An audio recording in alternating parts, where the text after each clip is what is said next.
Good morning and welcome to the East Asia and the Pacific Subcommittee's National Security, National Economic Security, Advancing U.S. Interests Abroad. In 2019, Ambassador William Burns, one of our most decorated diplomats and former CIA director, described the Department of State as adrift. Over the years, the department has had trouble finding its purpose as functions and authorities have been stripped away or absorbed by the National Security Council, Department of Defense, and even agencies traditionally focused on domestic issues. For more than 170 years, economic statecraft was led by the Department of State.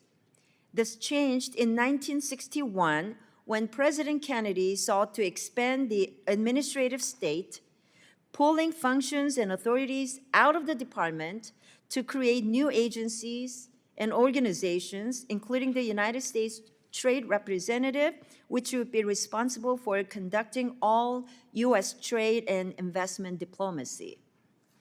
The justification for pulling these trade and investment functions out of the department was to improve the government's capacity to prioritize and support U.S. businesses, strengthen the export performance of U.S. industry, and assure fair international trade practices. However, it has effectively split our economic interest from our diplomatic priorities, which has resulted in several challenges. First challenge is that it has not helped increase the ability of U.S. businesses to access foreign markets.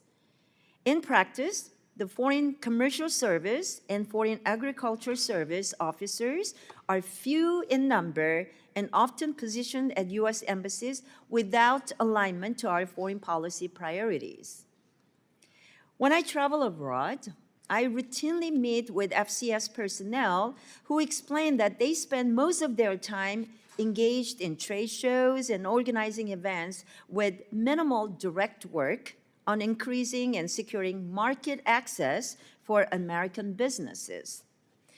Because they are siloed off from our diplomatic efforts of the Department of State, they are restricted in leveraging the other tools in our diplomatic toolkit to assist American companies. Second challenge is that the American market has been left susceptible to predatory foreign competition.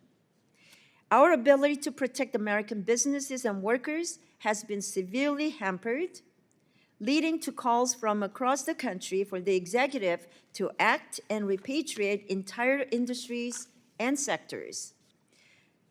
President Trump, like his predecessors, has repeatedly said that economic security, economic policy is foreign policy. Unfortunately, we have not implemented the structural reforms needed to mobilize that sentiment. Even President Obama asked Congress for the authority to consolidate 6 agencies with trade and investment functions in 2012. This request was not supported by Congress. Bipartisan administrations have independently come to the same conclusion. The current alignment of functions and agencies charged with leading our economic statecraft effort is in need of structural reform. I agree that economic security is national security, and the key question we'll be asking today is, what structural reforms are necessary to reflect this prioritization?